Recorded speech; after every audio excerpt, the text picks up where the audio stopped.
Good afternoon. As your program says, this is a memorial and a celebration. So welcome to a time of reflection and understanding and challenge as Robert Morris University honors one of its own. We think today of the profound impact that Rex Crawley had on so many people from so many walks of life. Today you will hear representatives from diverse communities reflect on that impact. We seek to understand that which is impossible to comprehend, the early end to a life so rich with meaning and promise.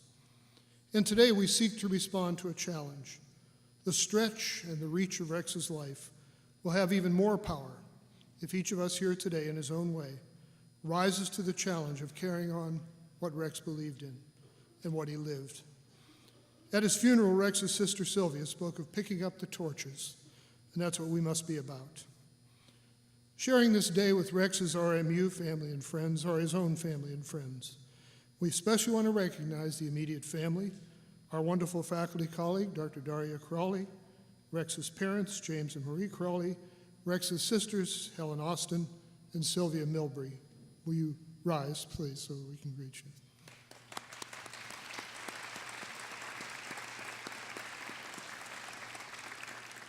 Thank you all for being here.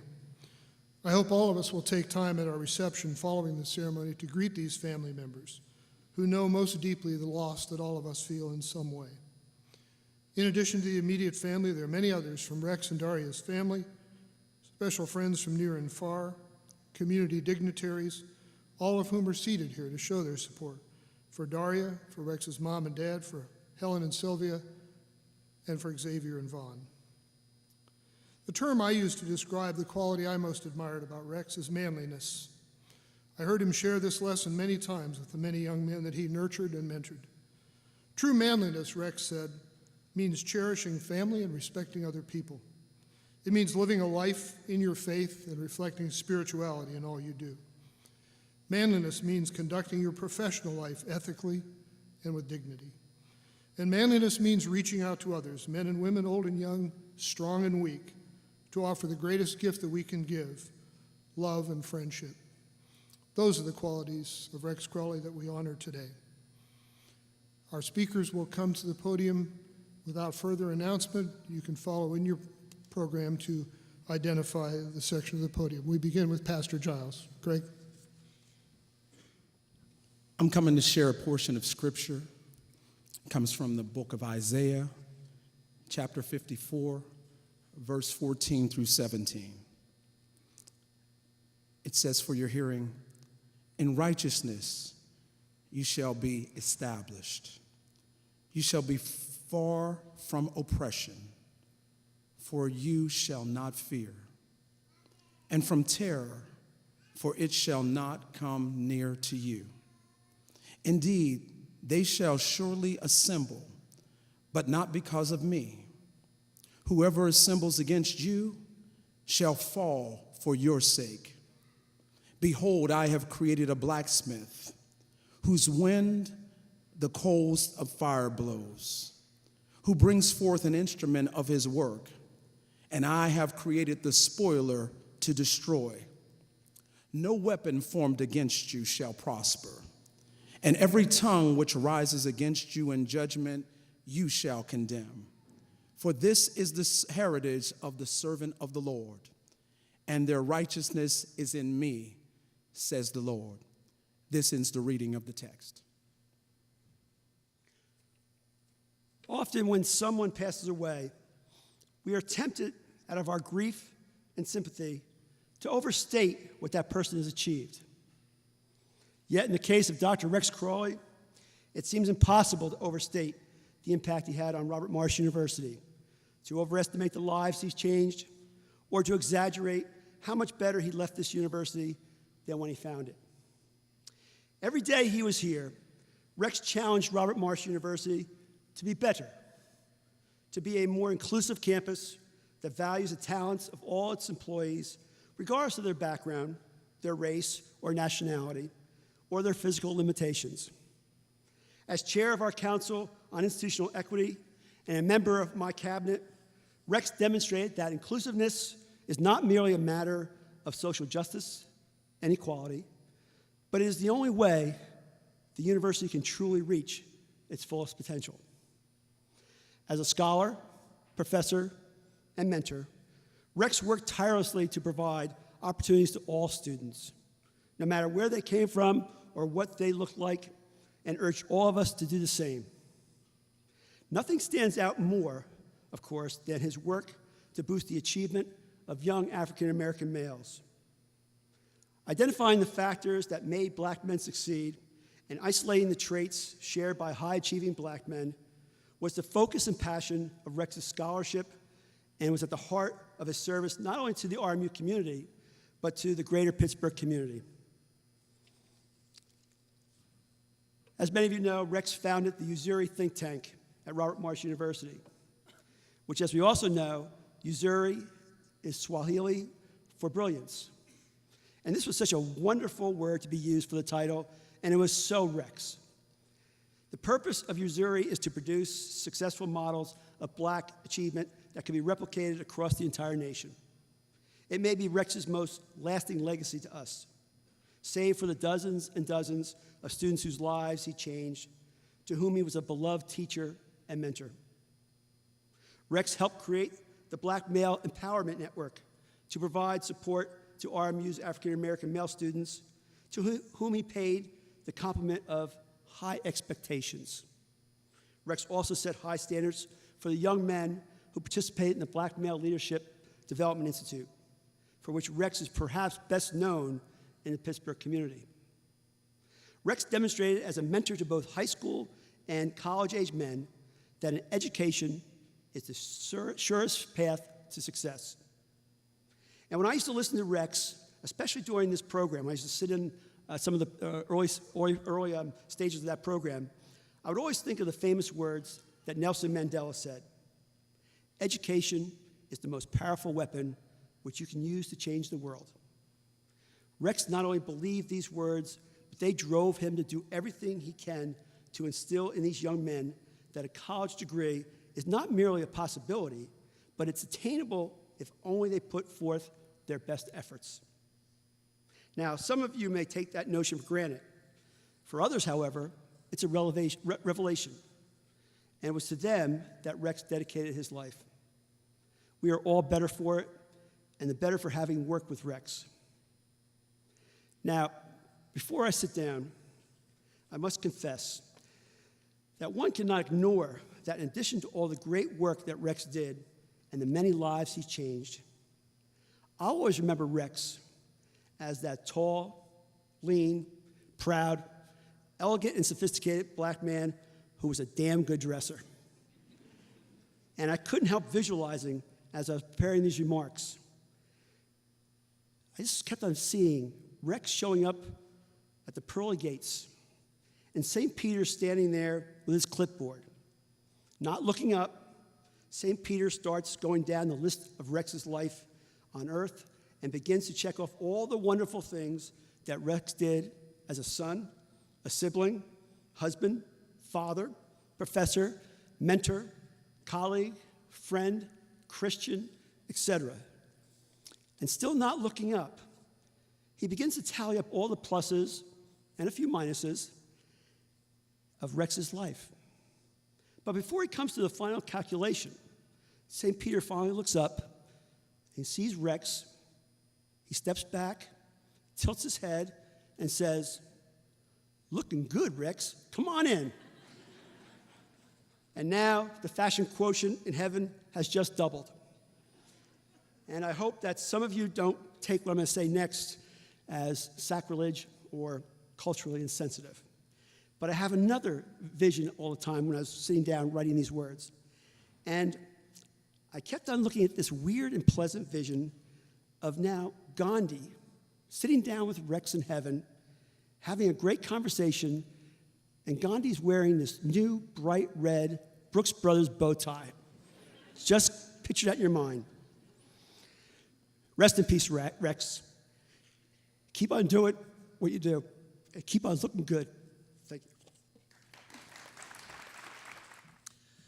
I'm privileged to be here today and honored to have the opportunity on behalf of the Robert Morris University Board of Trustees to join in this celebration of life of Dr. Rex Crawley. Dr. Jamison said it was a celebration, and Darry and I agreed this is a celebration, so laughter is acceptable, happiness is encouraged. That's what this is about.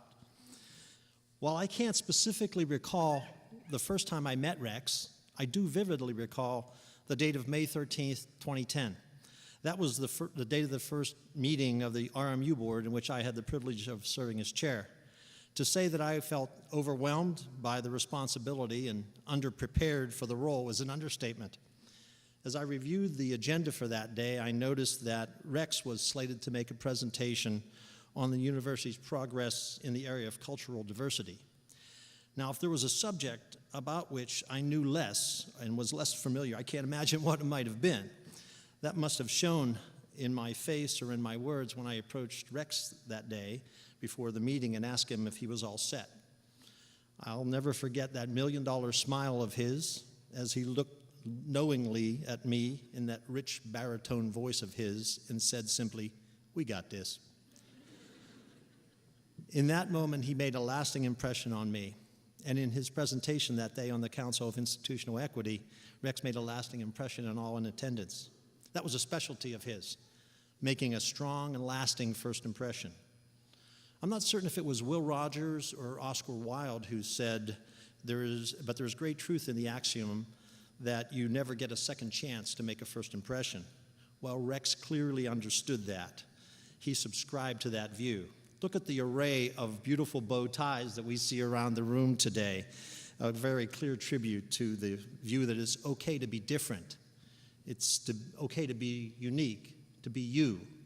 In Rex's case, his uniqueness manifested itself in many ways, including always, as Dr. Delamo said, always being incredibly well dressed. Rex did a lot more, however, than just dress in a dapper manner. He lived his life in a way that left lasting impressions. As Assistant Dean of the School of Communication and Information Systems at RMU, Rex was the founding co-director of the Black Male Leadership and Development Institute.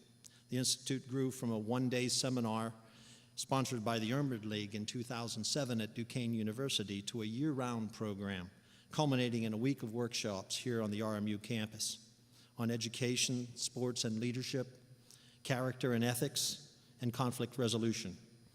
According to Ryan Scott, program director at the Institute, Rex's aim was to prepare these boys for what it is like to be a black man in Pittsburgh, bringing in leaders from the pulpit to the boardroom so that they know there are successful black men in this city.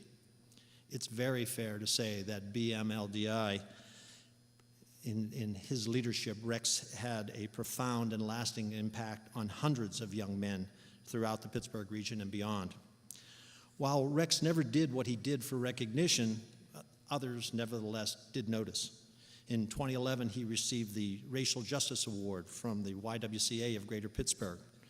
Most recently, as Dr. Delamo has mentioned, Rex was the endowed chair and executive director of Missouri Think Tank, which, as many of you know, is a research center funded by Hounds Endowments dedicated to identifying the factors shared by successful African American men and developing models of success for others to follow. That's what Rex was about, setting standards for others to follow.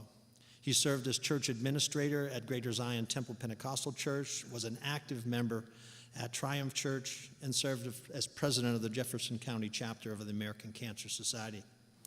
Rex's lasting commitment to his hometown Steubenville community is reflected in the annual Crawley Family Scholarship awarded to deserving Steubenville High School student who has overcome obstacles. In the broader Pittsburgh community, he served on the boards of the Community College of Allegheny County, the August Wilson Center for African American Culture, and nationally on the National Marrows Donors Program. There are more accomplishments of Rex's listed in the program, but you can read, I won't go on about them. Suffice it to say, Rex was as accomplished as one can be in the community. One of the things that I've learned in my tenure as chair of the board of RMU Board of Trustees is to ask others for help in doing my job. I'm good at that. I can usually slough off to my wife or my kids. In this case, I put it off on my fellow trustees. In preparing my comments today, I asked my good friend and fellow board member, Greg Spencer, a true leader in the African American community in Pittsburgh, for his thoughts and insights on Rex, as Greg's travel schedule made it impossible for him to be here today, but he does send his most sincere greetings to the family. Not surprisingly, Greg's perspective was exceptionally insightful, and with his permission, I would like to share his reflections with you. In his note to me, he said, "Gary, to me, Rex embodied the definition of strength, compassion, leadership, and faith. We weren't particularly close, but we had a common concern about the plight of young African American males. We both understood that educational attainment and strong values would be the pathway to a more meaningful difference in one's life." Greg goes on to say, on a personal note, as I progressed through corporate management chairs, I found it uncomfortable and lonely to be the first and only throughout my career. Let it be known that I was the first black guy to be a warehouse laborer at a U.S. steel finishing plant. I was assigned there because it was hoped that this college dropout and Air Force veteran could be successful. The plant would open up to people unlike themselves. Greg says that I still remember how I felt when people wouldn't eat lunch with me. The assignment didn't last long because a person with more seniority eventually bumped me from that job, and I ended up in another part of the plant. But I'm glad to say that there were several people that didn't look like me who brought me along. While they may not have experienced what I was going through, in their own way, they understood. While Rex was experiencing loneliness and pain in so many ways in his final days, he continued to persevere. In so doing, he touched and impacted hundreds of young lives in his role as a professor and in his leadership as the leadership of the Black Male Leadership Development Institute. His spirit will live for many, many years beyond his leaving this place as these young men make their own journey. My friend Greg has it right. The impressions and impacts that Rex left in all of the communities in which he lived, worked, and served are indelible. He made all of his communities, Pittsburgh, Steubenville, RMU, his church community, and many others, better just by being part of them. And as a fellow Christian, as surely as I know I am standing here today, I know that heaven is now a better place because Rex is there. I look forward to the day when I will greet him there again and thank him again for all he did for us. May God continue to bless Rex's work. Thank you.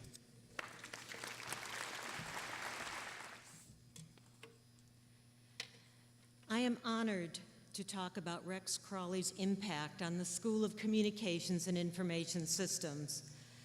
I've known Rex since 1999 when he joined RMU as his colleague, as department head, assistant dean of our school, and most recently as endowed chair and executive director of Uzuri Think Tank, whose home was in our school until this semester.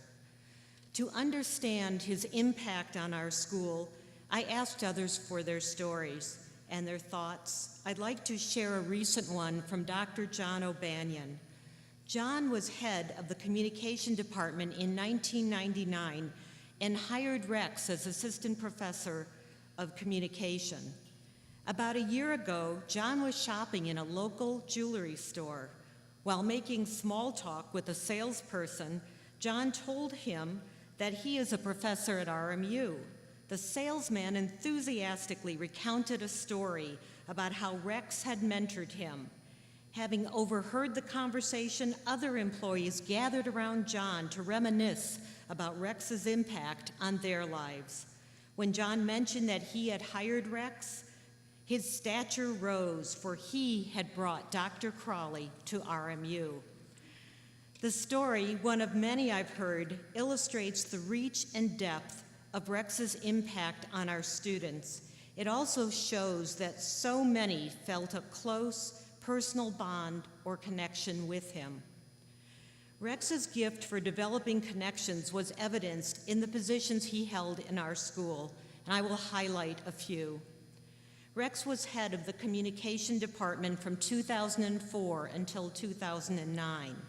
At that time, the department was one of the largest at Robert Morris, consisting of faculty and professors in 3 areas: communication, English, and media arts. In 2006, when communication became a separate department, Rex's challenge was to develop a vibrant, strong department of communication with its own identity. Rex, along with then Dean Jamison, developed 2 additional concentrations or tracks, journalism and theater. Both started with just a handful of students. Today, both are thriving areas of study with minors and engaged learning opportunities open to all students through our student newspaper, The Century, and Colonial Theater Productions. Rex's mark on our doctoral program in Information Systems and Communication is also important and lasting. In 2001, he joined our doctoral faculty. I'd like to acknowledge the doctoral alumni, current doctoral students and faculty who are here with us today. Please stand.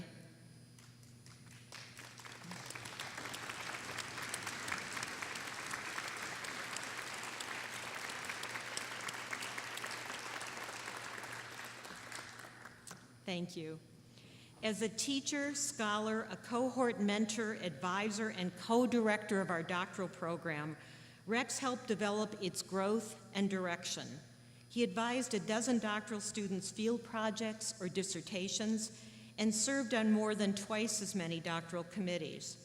Several of his advisees hold prestigious positions in the academic, corporate, nonprofit, and governmental sectors, including Dr. Robin Sanders, former ambassador to Nigeria and member of our Board of Trustees.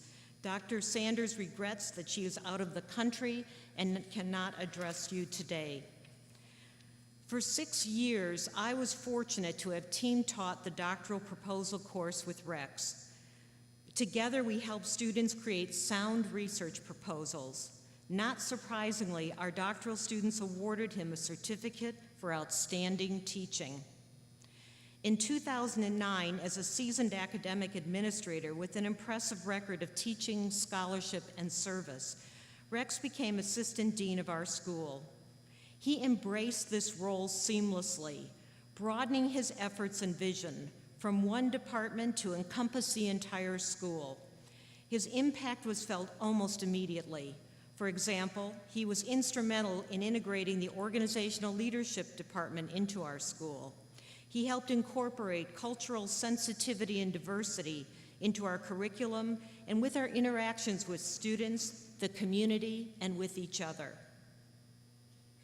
Rex brought recognition to our school and to RMU through the important efforts in the community noted by our other speakers. And we are proud that RMU's first endowed chair held a faculty appointment in the communication department. Arguably, it is his retention efforts for which he will be remembered most. He took on this critical role quietly, without seeking recognition. It was not unusual to see students lining the hallway outside his office door, some with appointments or some who said they were just stopping by. Rex always made time to see them. They came for guidance or just to see a friendly face. They left feeling energized, inspired, and optimistic, and with a renewed conviction that they would succeed, and most did. Rex accomplished this with an abundance of patience, kindness, and tough love. Shortly before Rex joined RMU, he completed his dissertation entitled Always on Display, an interpretive exploration of the essence of the African American male experience at a predominantly white university. Throughout his professional career, I would hazard a guess that Rex continued to think of himself as an African American male always on display. This must have been challenging, as it is for so many minorities striving to achieve in the professional realm. It is my hope that Rex will not be remembered as a stereotype on display.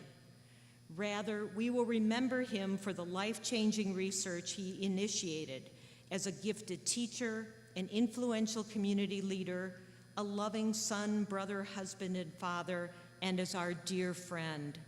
And perhaps someday, when I walk into a store, I will be surrounded by Rex's former students who want to recount stories in the presence of those whose lives he touched.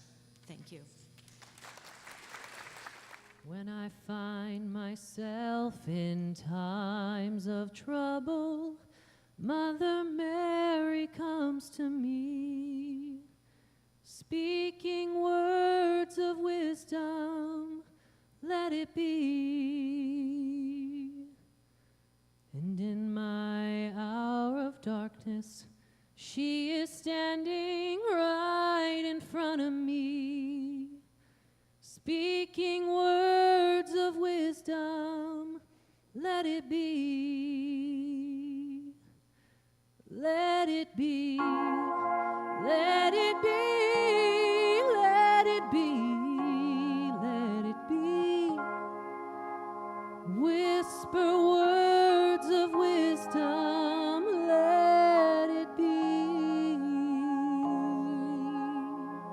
And when the broken-hearted people living in this world agree, there will be an answer, let it be.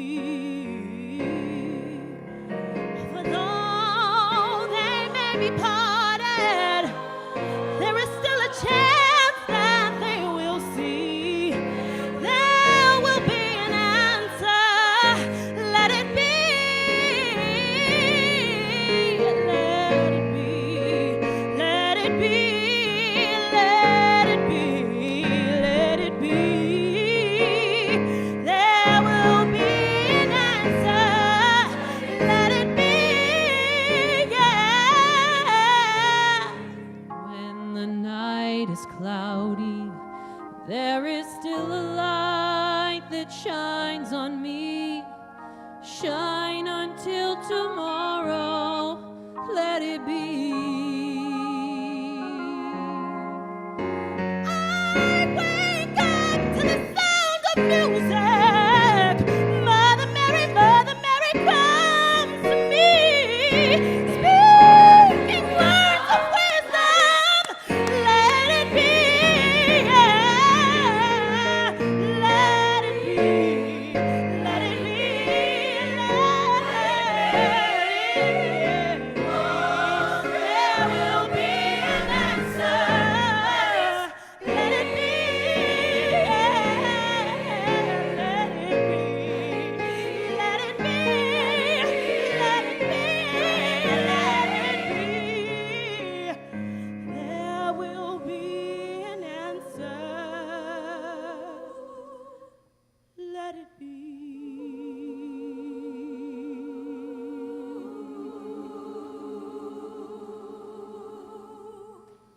Man.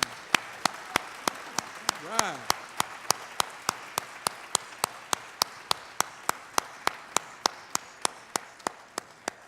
I like that. I'm asked to share another portion of scripture with you, and then I have the opportunity to speak on, I guess, the spiritual impact that Rex had. The scripture will come from James, the 2nd chapter, verse 14 through 20. It says, "What does it profit, my brother, if someone says he has faith but does not have works? Can faith save him?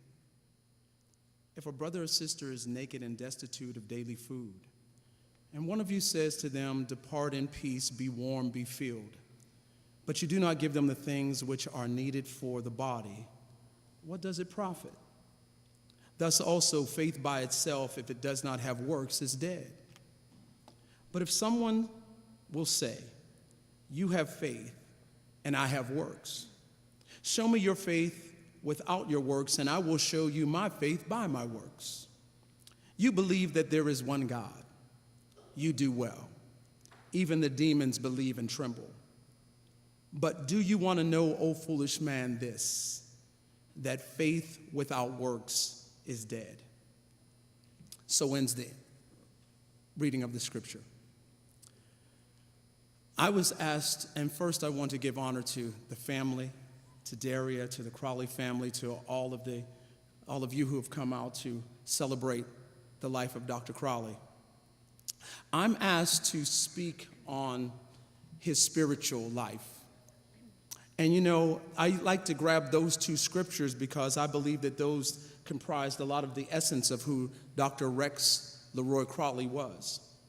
You know, when you speak of a person's spiritual life, I believe the life ought to speak for itself, so you don't have to say much. What you're saying a lot of times is nothing more than the highlights of the events that have already occurred. One of my favorite quotes that we used to use with BMLDI talking about your life was, you know, your walk walks and your talk talks, but your walk talks louder than your talk talks. I bet you can't say that 3 times real fast. That is what I felt was true about Rex's Christian life. His faith was not something that was compartmentalized into one area of his life so that he left it over there and then came and used it at another time. But it was the center of who he was and who he is, and it was a thread of continuity that was woven through everything that he did. I'm not here today to deify Dr. Rex Leroy Crawley, because as we used to talk all the time, we're Christians. We are not perfect, but we are forgiven. But from the first time I met Rex, I felt his Christianity. I felt his spirit. I remember we met, and I had been invited over here to be a part of a task force for diversity. And as I met him, I came out of the room one day, and there he was with this great smile, and I will say, as a Christian, he was warm. He looked at me and said, "What's up, man?" And I shook his hand. And from that day, we started to talk and engage one another. And as we talked, you could tell that there was something about his faith, especially by the occasional slip up when we were talking and he would say, "Amen." Or he would say, "I know that's right." And during that conversation, we learned a lot about one another. As time came on, we continued to work at the university. And then he came over one day to hear me preach. And after that day, he gave me a new name. I was no longer Pastor Giles. I was Bishop.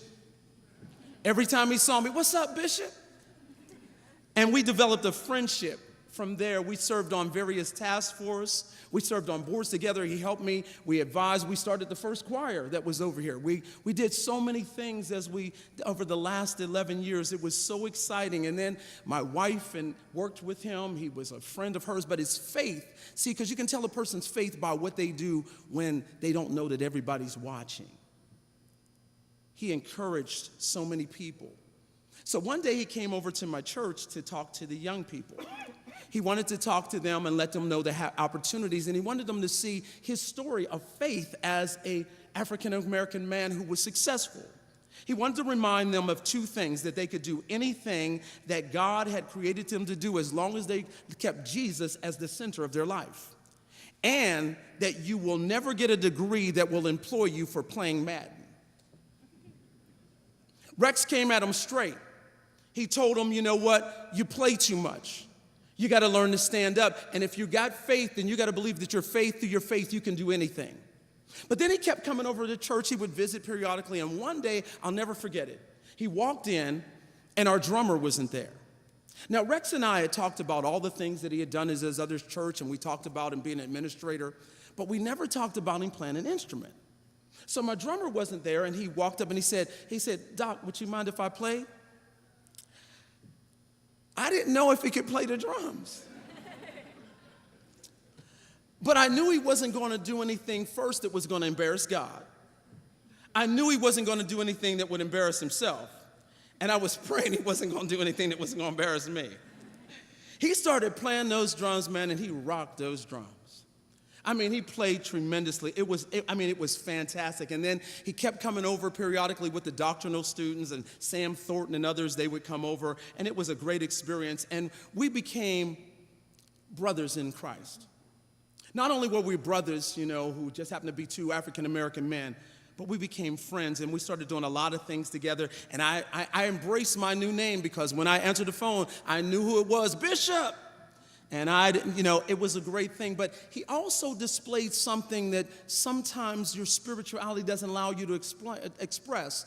Because although he had this great passion for African-American males, he still treated everybody, I want to help you, I want to assist you, no matter who you were on this campus, no matter who you were, no matter what your style, your lifestyle was, no matter what your faith was. He was one that believed that you demonstrate the love of Christ to people by the way you live, and that will speak volumes. Rex's faith guided him.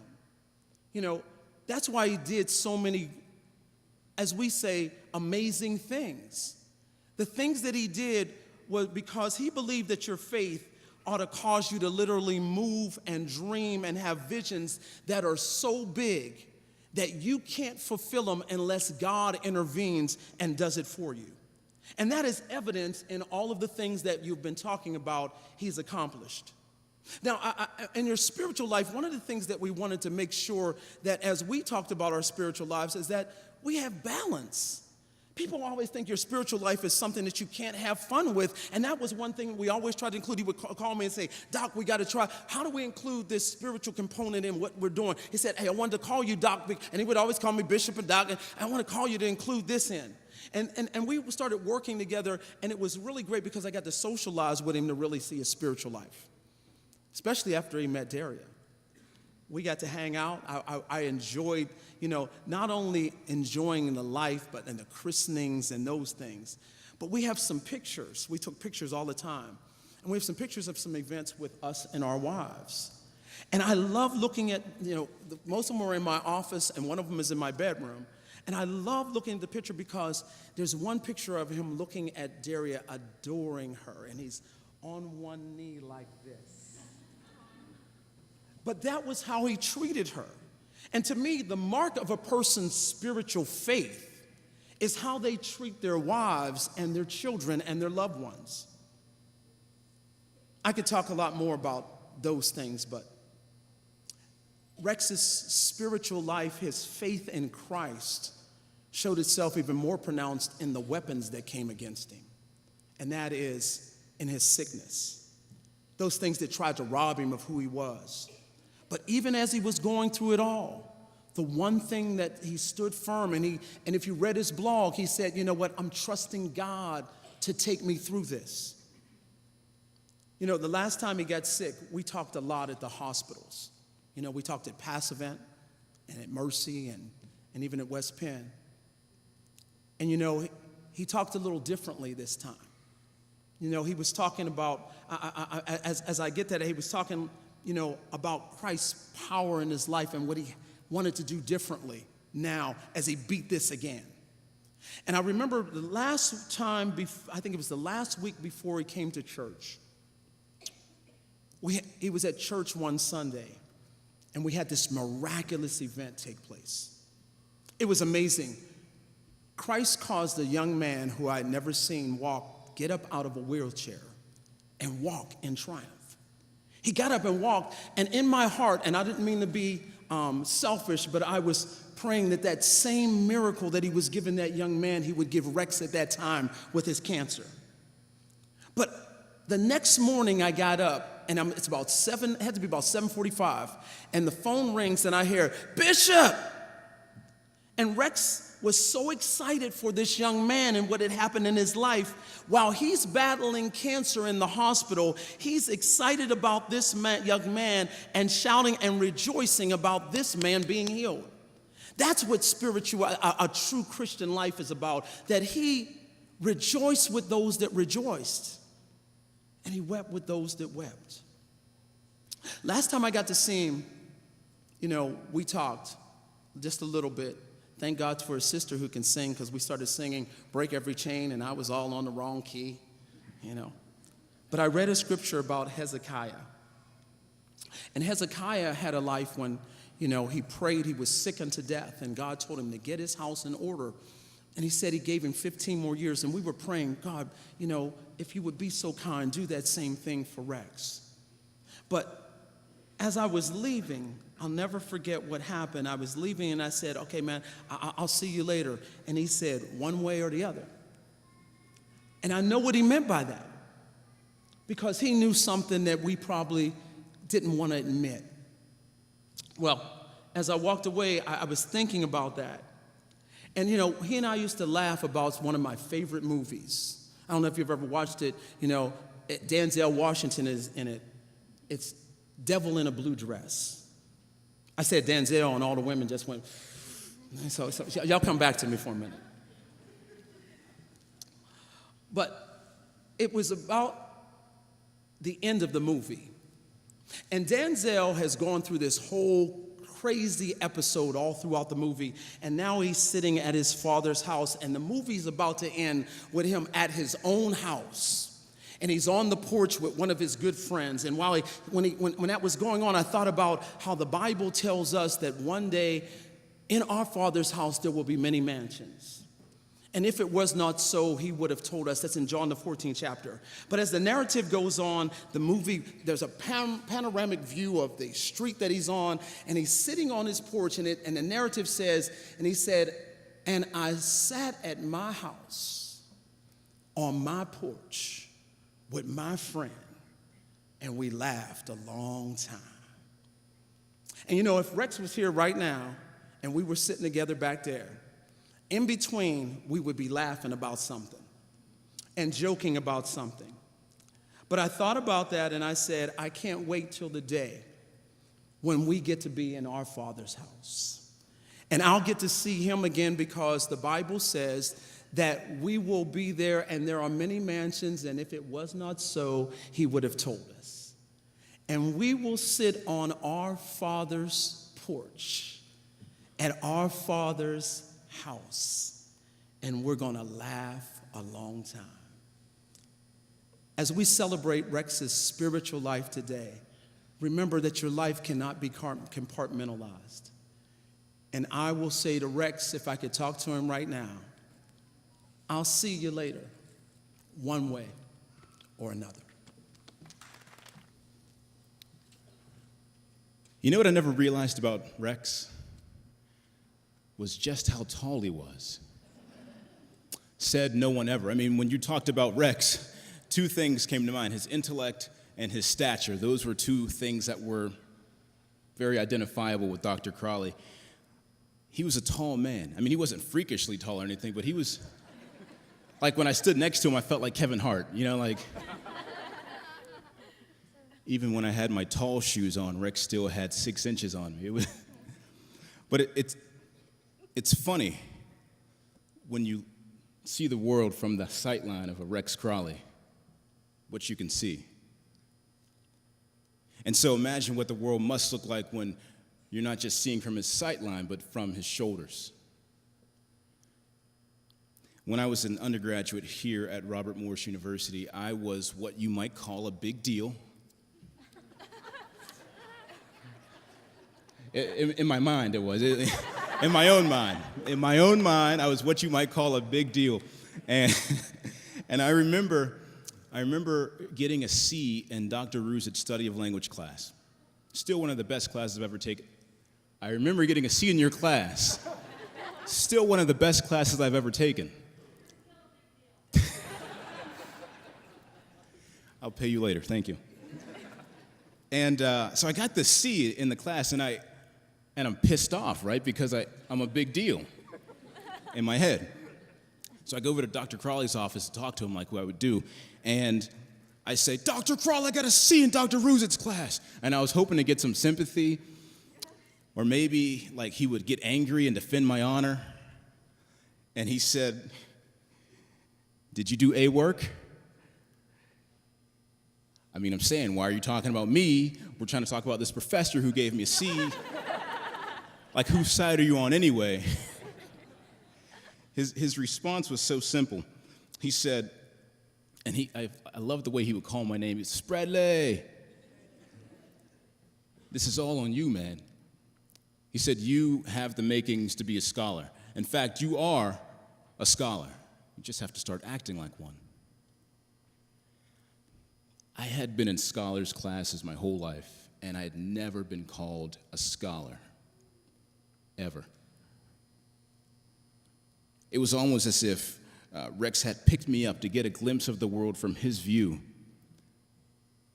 He showed me something that I was not yet and believed that I could get there. He showed me something that I was not yet And he believed that I could get there. We're talking about mentorship, and I feel a lot of you like nodding your head, like, yeah, man, that happened with me too. He showed me something that I was not yet and believed that I could get there. And for the next 12 years, he would guide me and teach me as to what scholars did, putting me a little higher on his shoulders every time. I remember when I was working at Robert Morris, there's an opportunity that I had to speak to the Board of Trustees about the diversity plan that we were doing, the initiatives. And before that, I was going to speak to the President's Cabinet, kind of like a pregame, you know? And so I went in, I spoke to the President's Cabinet, I killed it. If I had a microphone, I would have dropped the microphone and just left. I felt pretty good about how well I did. We get outside, and Dr. Crawley says, Spradley, you said a lot. And it's distracting. Make sure you don't do that next time. And that was it. That is not what a young professional wanted to hear, but it's exactly what a young professional needed to hear. See, Dr. Crawley was committed to helping me be a scholar, and so if I was going to stand on his shoulders, I needed to be at my best. I needed to be at my best. On the day of the university board retreat, I see Dr. Crawley right upstairs here, maybe 3 minutes before I go in. And he comes over to me and says, Spradley, you ready, man? And I didn't have a chance to answer because he jumped right in and he said, you know what? You're ready. Make sure you talk to that guy. Look him right in the eye because he's the subcommittee chair. Now, if you know me, I don't get nervous talking in front of people, but these weren't people. This was the Board of Trustees. No offense. And so I was a little nervous, and he came over and he said, don't be nervous. Make sure you make good eye contact with that guy who's walking in right there. And when you're finished, shake everybody's hand. And then he wiped a piece of lint off my shoulder and kind of patted me on the shoulder, and into the boardroom I went. When I found out that Dr. Crawley had passed, I was crushed. I was crushed, and my wife, Jessica, did a great job consoling me. And in that process, she said, what's your favorite memory of Dr. Crawley? And there's a bunch of things that popped in my head, but it was of him brushing that lint off my shoulder.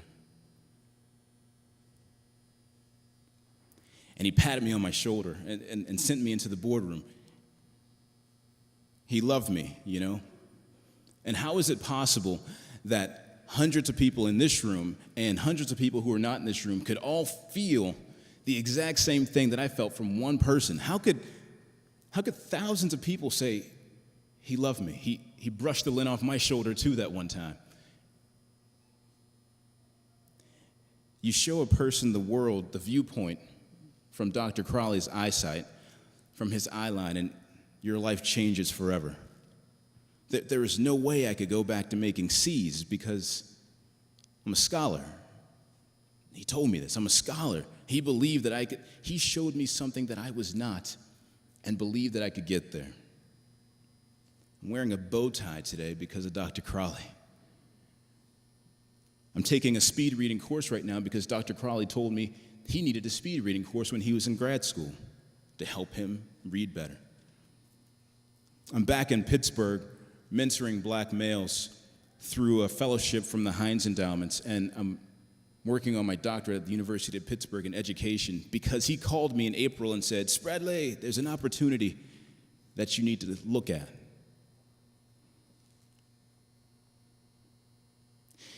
You can absolutely believe that those guys that I'm mentoring right now, they're going to get the Rex L. Crawley mentoring experience. Absolutely. He believed in me, and he put me on his shoulders, and I believe in these young men, and I'm putting them on my shoulders because I'm committed to them. And what about you? I want you to think of one person right now who needs your encouragement. Just think of one person right now who needs your mentorship through some life situation. Whether it's relational or educational or professional or emotional, there's a person that just popped into your head. I can see it. You're thinking of at least one person. I would like for you at the end of this event to text that person you all included, because you have people that you're influencing as well. Text that person something short and simple. I'm thinking about you. You're a scholar. You're going to make it through this tough time. Let's talk later. Text them something short and then explain it to them later, because you have no idea. You have no idea just how impactful a little bit of time and investing in someone can be. You have no idea what that's going to mean to that person when you invest just a second of your time, as Dr. Crawley did, into all of us. He invested in each one of us.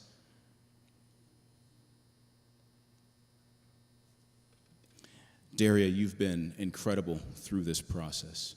Incredible. Like you've been strong. Your faith, your resilience, your passion for leading Rex's legacy has been absolutely incredible. And so I say to you, thank you for sharing your husband with all of us. But because I can't tell Rex thank you right now, I want to tell you thank you for being a blessing in my life as a mentor. Thank you, Daria Crawley, for being you.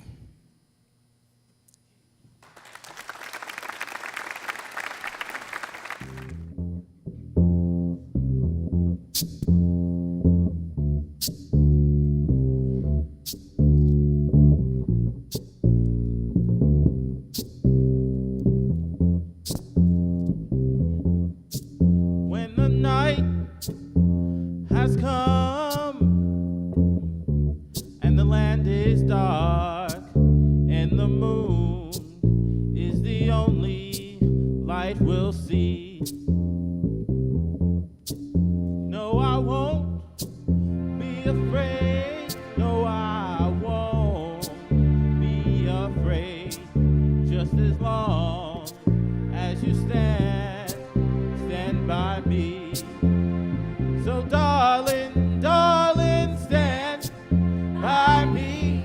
Whoa, stand by me. Whoa, stand by me. Stand by me. If the sky that we look upon should tumble and fall, or the mountain should crumble to the sea, I won't cry, no, I won't shed a tear, just as long as you stand by me. So darling, darling, stand by me. Whoa, stand by me. Oh, stand by me. Stand by me.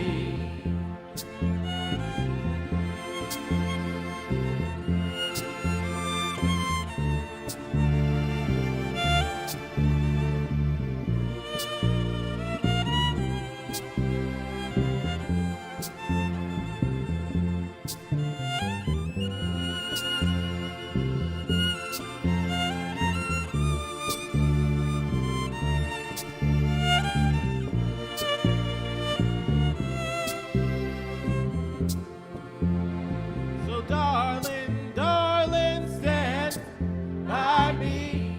Whoa, stand by me. Oh, stand by me. Stand by me. If ever you're in trouble, won't you stand by me? Whoa, stand by me. Oh, stand by me. Stand by me.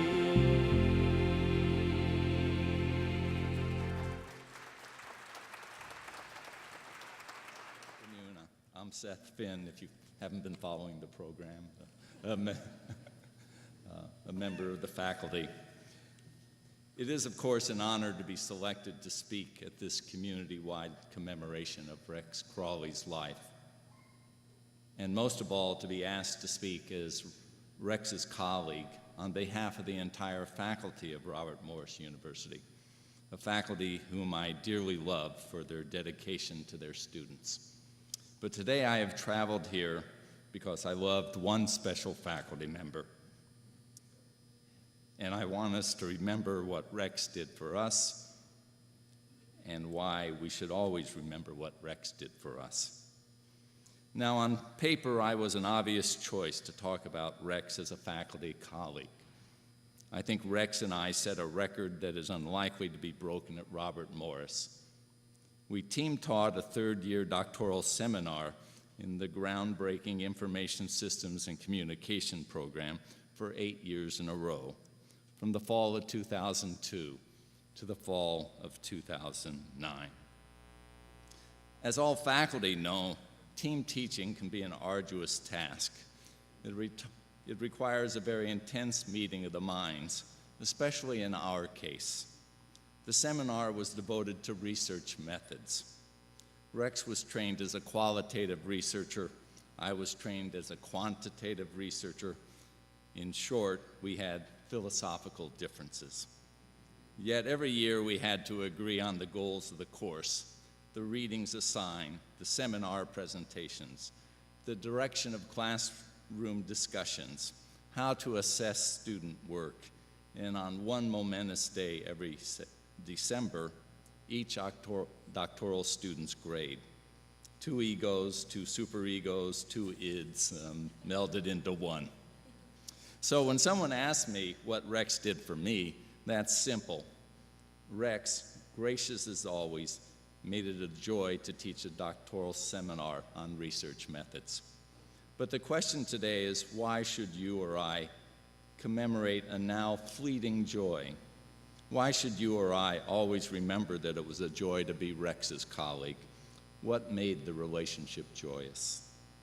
The facts in my case are these. Every year, starting in the late summer, Rex and I met often to discuss our doctoral seminar. Frankly, there was little joy at those meetings. It was all business. We didn't talk about campus politics. We didn't talk about religion. We rarely even talked about our families. These were all topics I was much more likely to discuss, ironically, with Daria Crawley, not Rex. When I think back on those days now, what I remember is that we were both very busy with our separate lives. When we met in the fall, we just talked about the seminar, what we had done so far, and what we had left to do. So where was the joy? How was it that teaching this research seminar made us such close colleagues? Well, one day in mid-January, even at age 68, I had an intellectual epiphany. There's only one answer to this question. It is that Rex and I, despite our very different backgrounds, were both intensely committed to teaching students how to conduct social research for exactly the same reason. We were obsessed with the possibility of finding meanings. Finding meanings everywhere. Yes, everywhere. To explain why I'm sure of this, I'll have to bore you with some basic facts about the substance of the course. And as all my faculty colleagues know, nothing is more boring than research methods. But try to pay attention. We were teaching doctoral students in the final phase of data collection for their dissertations. Our goal was to make sure that they gathered these data in as thoughtful, as disciplined, and as systematic a manner as was humanly possible. It's what we demanded of them. And why? Why? Because we knew through our own experience that social research resulted in meaningful outcomes only if the data were gathered with both systematic and loving care. We knew that if a student, regardless of intelligence, gathered data of poor quality, there was no way to redeem his or her study. The study would be a bust. Let me repeat that. If the data were of poor quality, the research study would be a bust. There would be nothing meaningful to extract from the data. The epiphany that came to me in mid-January was what Rex and I shared above all else. What we shared above all else was this intellectual desire that our students gather only high-quality data. We were intense. We wanted our students to share our joy that social research done right could provide the discovery of new meanings about the problem, the dilemma, the conflict they chose to study. Thus, what kept Rex and me together for 8 years, despite our differences in training, was the joy of holding an extended discussion every fall of how to make research meaningful. It fed our minds, and for Rex, I am sure it also fed his soul. Because for Rex, seeking out meaning was an all-inclusive and universal goal. After all, what was Rex's research about? In his early years, he was asking, what is the meaning of a black male's life? Which in his later years led him to a more focused question. How does a black male achieve a meaningful life? Well, we all know how successful this program of research has become. The fruition of Rex's research was nothing less than the funded establishment of the Black Male Leadership Development Institute and the Missouri think tank. I know many outstanding communication researchers, but none has taken a program of research so far and so fast as to establish an institute and a think tank devoted entirely to the betterment of humanity. Rex wanted for all young people that which he achieved for himself, a meaningful life. Today, as we extol Rex's accomplishments, looking back, looking from the outside, there can be no other conclusion but that Rex led a successful life. And thus it was tragic that he died young before he achieved many other successes. But looking from the inside out, looking from Rex's point of view, from what was most crucial for Rex, I believe, was achieving what he consciously sought, a meaningful life.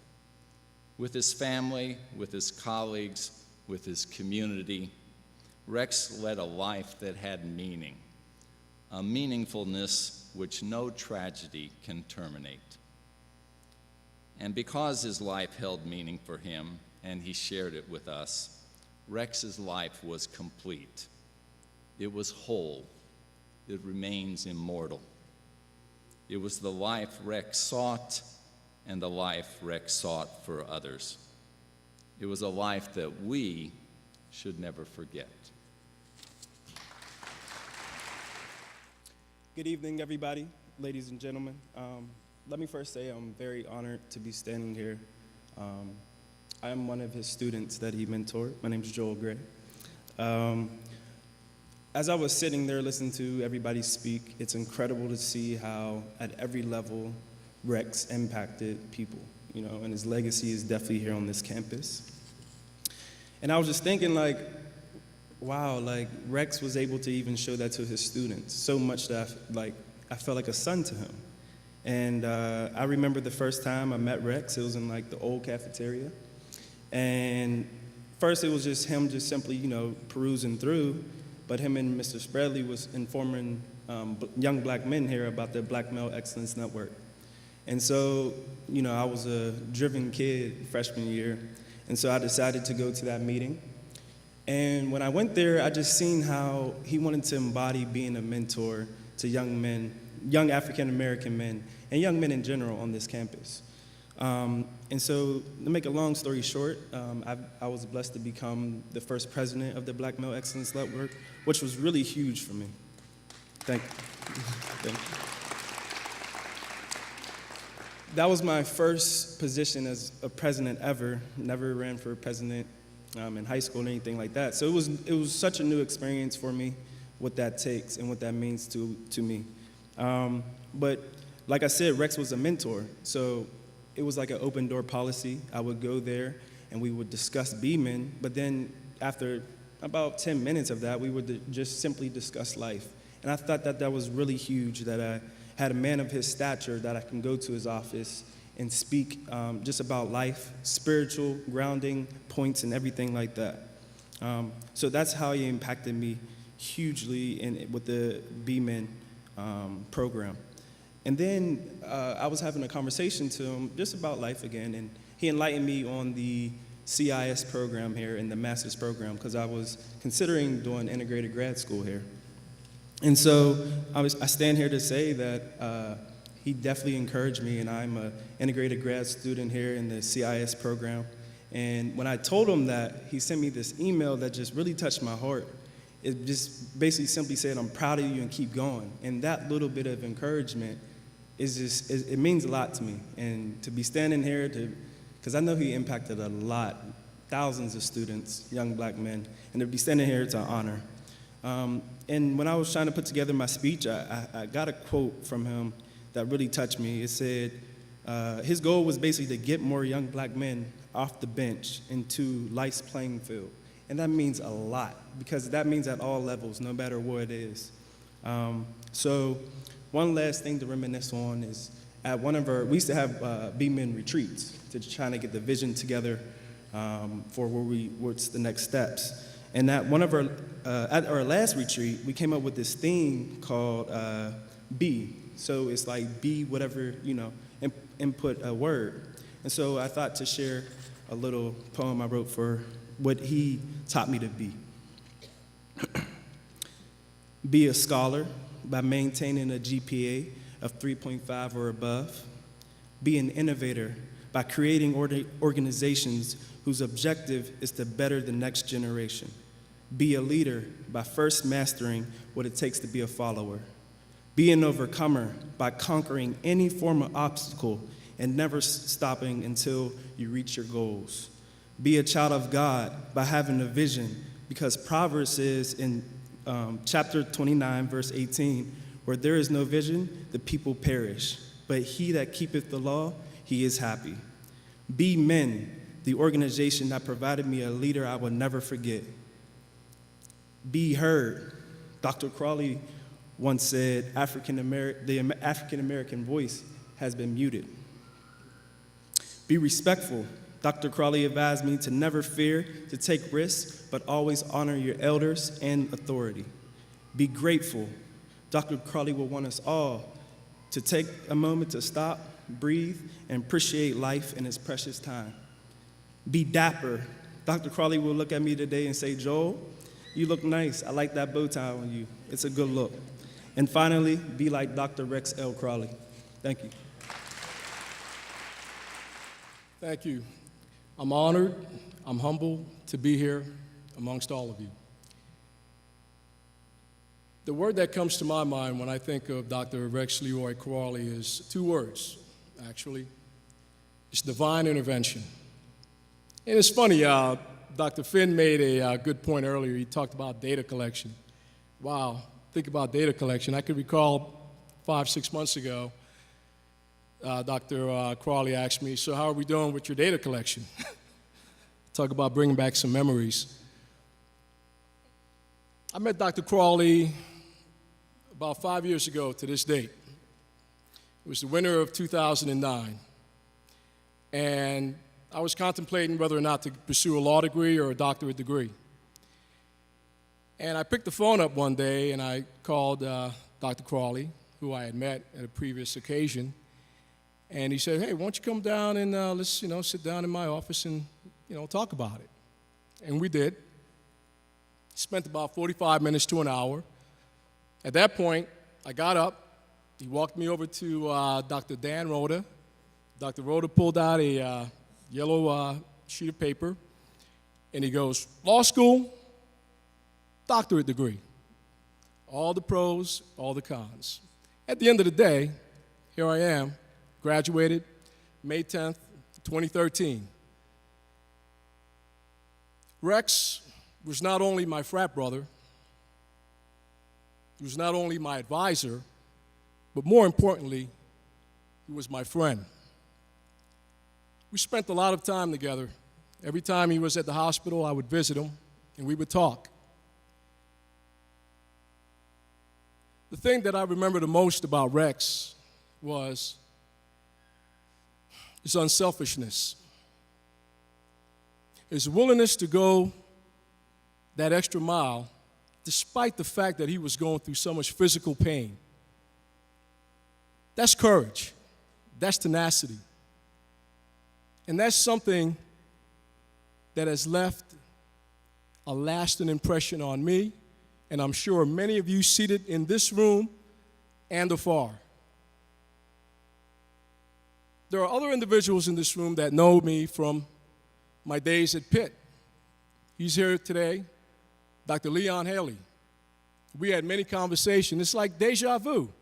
Dr. Leon Haley, Dr. Rex Crawley, who, by the way, they know each other. Divine intervention. Rex came in my life, and he solidified what Dr. Haley told me close to 15 years ago. Go all the way, Chet. Keep moving. Don't stop.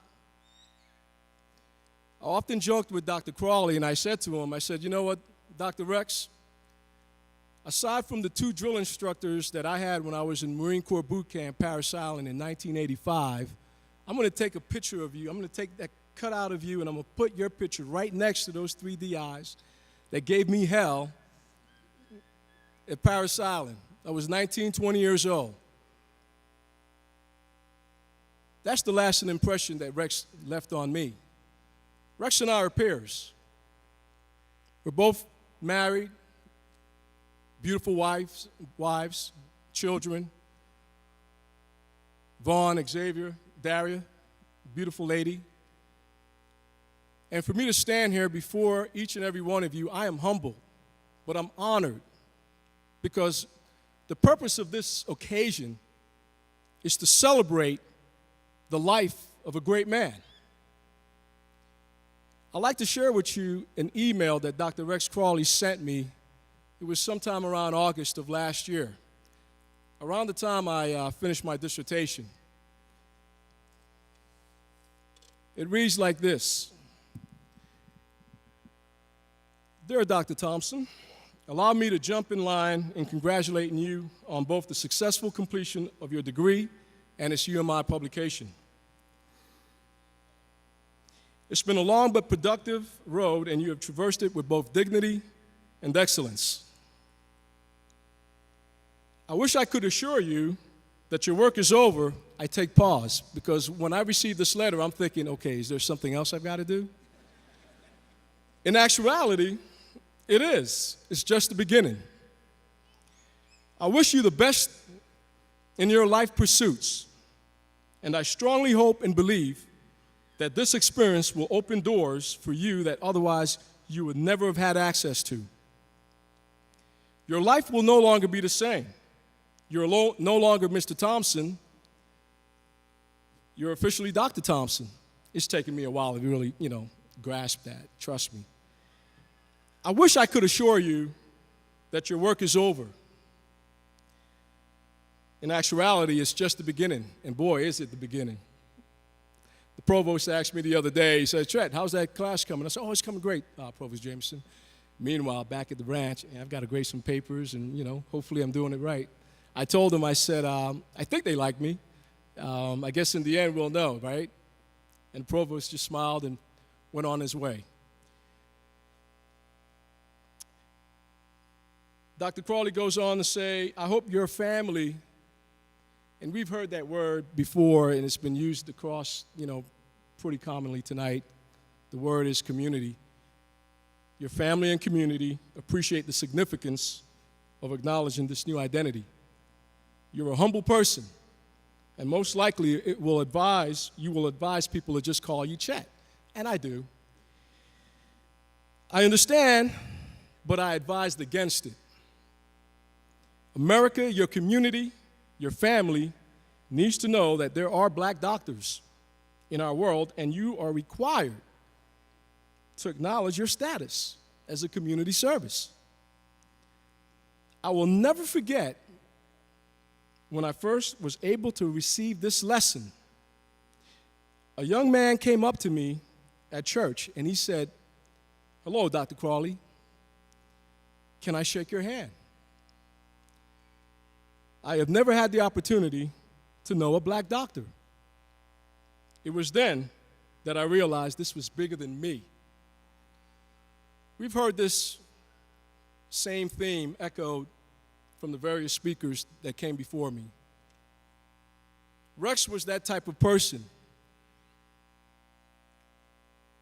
He left and he continues to impact us even when we don't know it.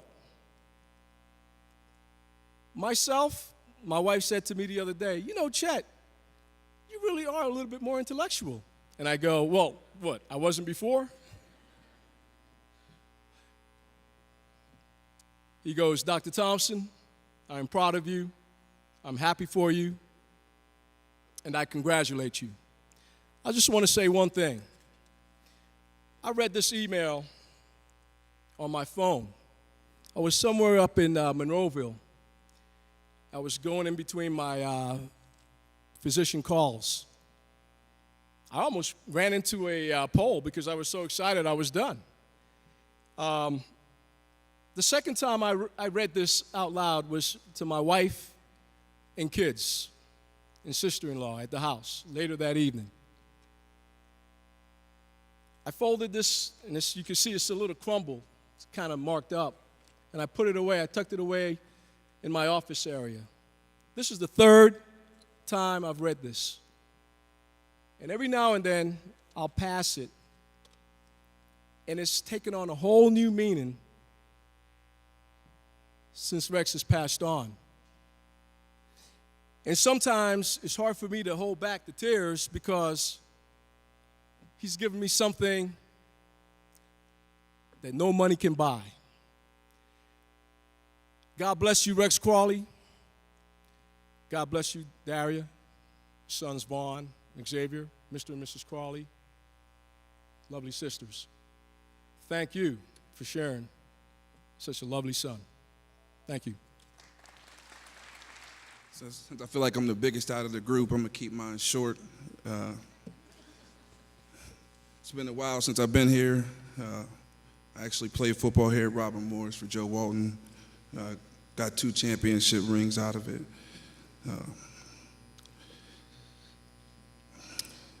What I have is just a thank you to Rex. First and foremost, I just want to thank God for bringing you into my life and letting me in yours also, my years here at Robert Morris. I've learned so much with you here and continued after. Your life lessons will continue on. The knowledge and wisdom you have imparted on me have been the greatest help and support throughout my career. I never forgot what you said to me when I got here. Your father raised you to get to me. Now I'll raise you to be a professional man.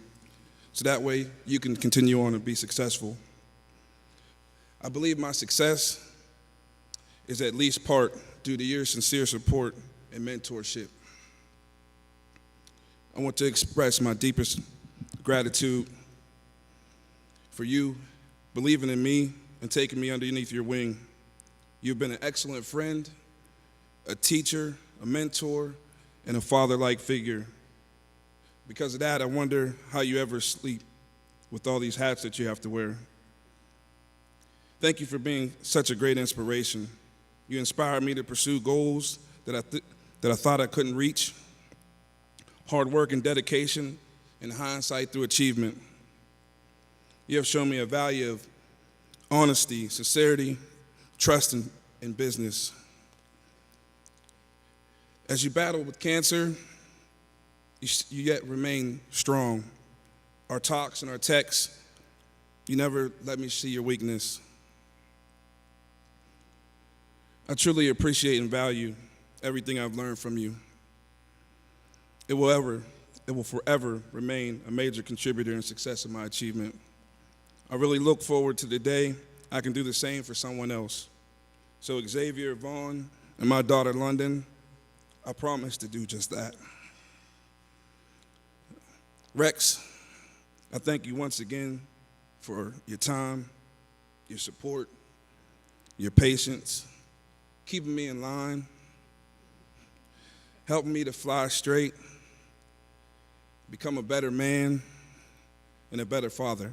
Thank you. Good afternoon. Someone was smart, and they've left some tissues here, which is helpful. First, let me say thank you to my in-laws. Rex gave me great parents. My parents have died, but really they have not, because I have new parents, Marie and James Crawley.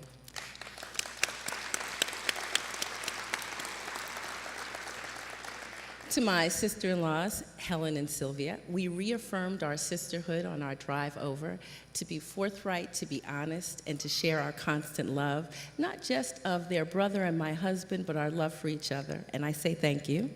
To Aunt Grace, who is out here, and Uncle Chauncey and Uncle Bobby, the twins, and Josiah, Bishop Dawkins, Sister Dawkins, Dr. Haley, Ann Haley, who stayed with me at the hospital, Judge Spahn, and Connie Spahn, Rex's third grade teacher and his sixth grade teacher. You can imagine when we got engaged, Rex said, "I want you to come meet my third grade teacher." I'm like, what? Like, dude, are you serious? I'm delighted that I met them. We have had several vacations in their wonderful home in Hilton Head. They opened up to us. To Helen Edmonds, who is here with us also today, a good friend who I remember was the first person to RSVP for our wedding, so thank you.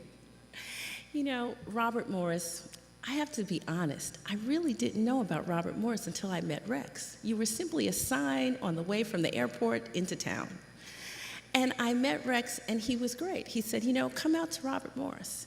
And I came out to a few events, and then next thing I know, I was telling my dean at Pitt, I'm leaving. He said, you know, I should have known something when I saw all those Robert Morris people at that wedding of yours a couple of months ago. I should have realized something. Rex taught me, prior to coming to Robert Morris, I was the faculty member who would come, teach my classes, and I had to publish. I knew my students. I taught in the MBA program. I had to know my students, but outside of my little world in the business school, you know, that was just everybody else. Rex really taught me how to extend myself. Robert Morris has truly been integral to Rex. You know, I'm an organizational psychologist, and we talk about work. And one would expect that when you die, you know, you have people who come to the wake, who come to the funeral, who hold your hand, who send some flowers, maybe a card, and say, I'm sorry, and move on. The Robert Morris community has not moved on, and it is simply not because I work here. It is because of Rex's impact.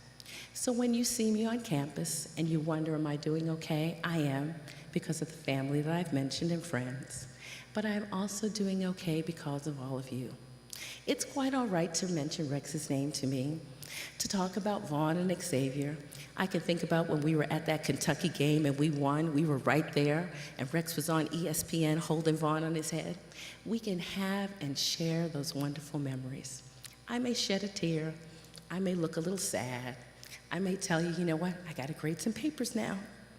But it's okay. That man that you see over there, holding me close, smiling at his sons, could do that because he had a wonderful work life. It wasn't perfect, but he had an opportunity to come here in 1999, that young budding professor that we all know who wants to kind of tell the world about the research, and you allowed him to develop as a scholar.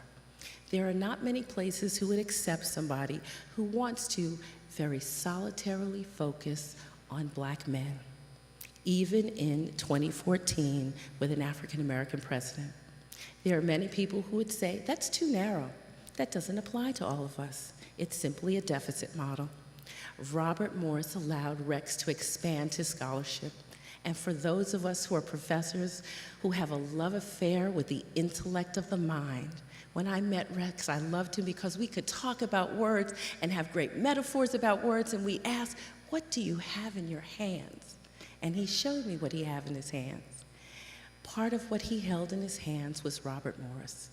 Robert Morris allowed him to develop his scholarship, to think the great thoughts, but not to simply keep them on the computer in his office, but as all of you had talked about, to make them work. Sometimes they worked, sometimes they fell down, sometimes they grew. I ask as you remember Rex, that one that you hold myself, my sons, his parents and sisters, and extended family in your thoughts and prayers. But even more importantly, because we are this institution, we are an institution that creates and develops people in their mind to go forward.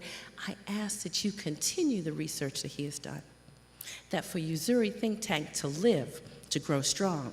Hell, the Heinz Endowment gave us $900,000. We got to spend it the right way. We need to make sure that Rex's dream of a think tank, born when he was a student at Ohio University, continues, that his desire to ensure that Robert Morris is the place where we figure out and understand the success factors, not just for my two little African-American boys that I'm raising now, but for all of the others. And that the model that we learn here, we know is applicable to all races. That we will continue. So I ask you that very fervently, very strongly, very decidedly. I ask you that you join with me to figure out how we continue, not just the program of BMLDI, but we are scholars, are we not? Have we not heard about being scholars and the scholarship? I ask that we continue that scholarship, which will then feed programs like BMLDI and other programs. So when people call, and I know, as Rex wanted, one day, President Obama, maybe he'll be former President Obama, but nonetheless, he will still be President Obama, will call up and say, I want to come on over to Robert Morris. They're near the airport. I can make a quick stop and come on over and see what they are doing, because that is the level of scholarship, of the intellect of the mind, that I know my husband is smiling down and saying, yes, that is the legacy. So with that, I say thank you. I didn't need the tissues right now. When I sit back down, I'm sure I will. But I simply say thank you for holding me close, for holding my sons close, and we'll see you. We'll be at basketball games, we'll be at football games, we'll be wandering around campus. It's okay to mention Rex to us. We all held him close and dear, and we have fond memories. I thank you for the fond memories tonight, and I thank you for holding my hands as we continue Rex's work. Thank you. Hello there, everyone. I wish I could be there with you in person. I also wish I had known Rex Crawley. I had the pleasure of getting to know his sister Sylvia when I was at ESPN back in the day. Now, from what I have learned about Rex, he inspired many in his extended community and put others before himself. You have all gathered together to celebrate that spirit of giving. In Rex's final days, he called on us to help save the lives of others who shared the disease he battled for much of his adult life. A little over 1 year ago, my sister Sally Ann gave me the best gift I could ever receive, a life-saving bone marrow transplant. And my message to all of you today is that you honor caring people like Rex and my sister by joining the Be the Match Bone Marrow Registry. Now, if more people are on the registry, there will be more people who can find a marrow match.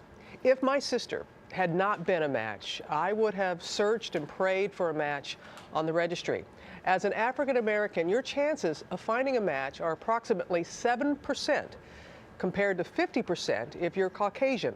That's because the very thing that makes our culture so rich and vibrant, having various ethnic ancestors, makes it difficult, challenging for people of color to find a genetic match. You, the Robert Morris family, have the power to save a life and make someone else's wish come true, like my sister did for me. My thoughts and prayers are with Rex's family and with all of you.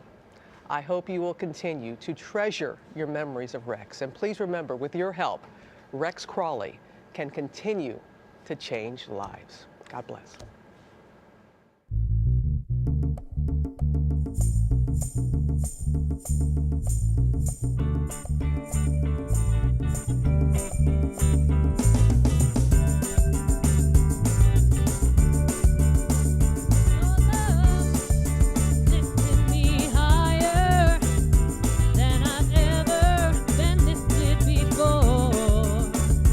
Keep it up, quench my desire.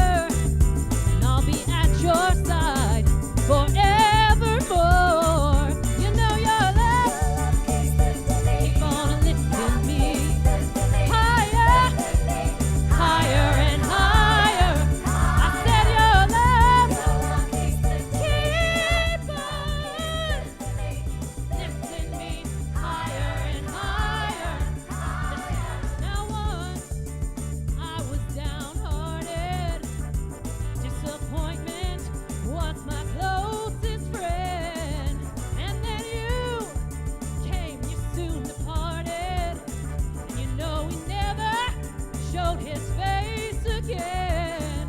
That's why your love keep on lifting me higher, higher and higher.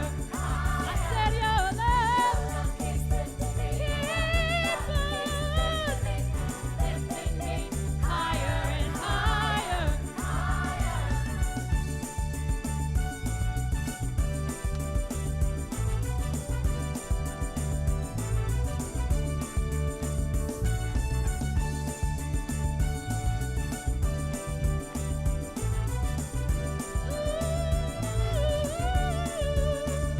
I'm so glad I finally found you. Yes, that one in a million, girl. Now I wrap my loving arms around you. Honey, you better stand up and face the world. Let me tell you, your love keep on lifting me higher, higher and higher. I said your love keep on lifting me higher and higher.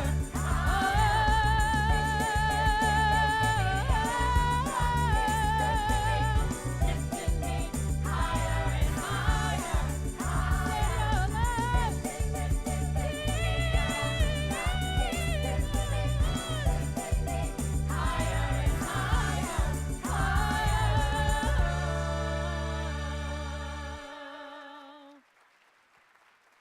Well, I don't know about you, but as I sat through this wonderful program and had various emotions throughout the process, I kept on looking at this picture.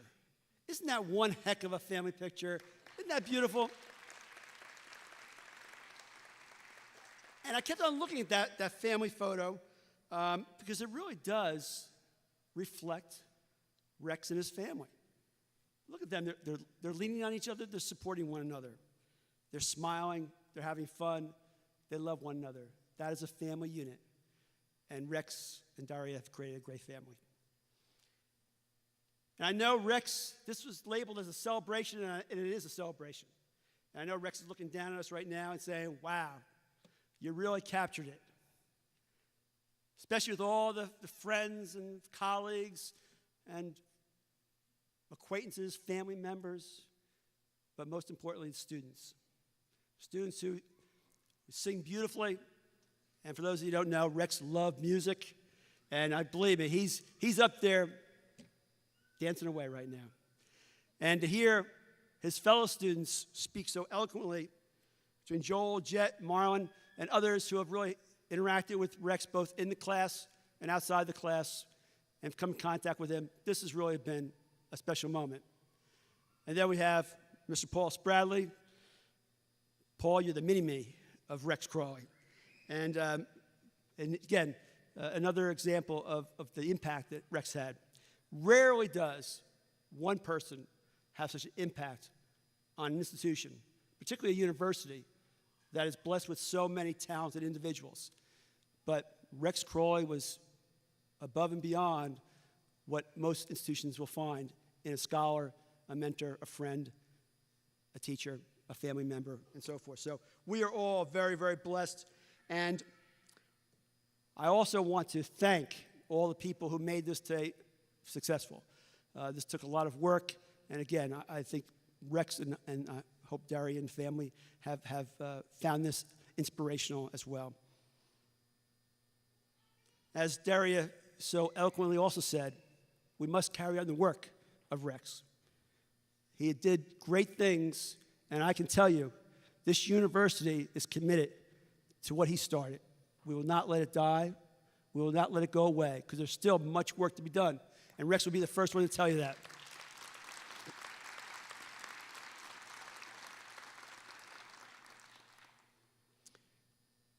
And I also then want to tell everybody that we all know Rex loved his bow tie. We have a tribute to Rex behind this screen over here. That is the tree. It's going to be a memorial tree. And I invite everyone today in the audience who would like to take their bow tie off and place it on this special memorial tree. And that will be in honor of Rex, something we'll be able to cherish forever. Rex, I'm giving away one of my best ties. But I know he's going to enjoy it, and maybe he'll give it to Gandhi up there in heaven. Thank you very much, everyone. And I must say, there's a reception after the event, so please, we'd love for you to stay, join in our fellowship, and let's celebrate this great life of Dr. Rex Crawley. Thank you.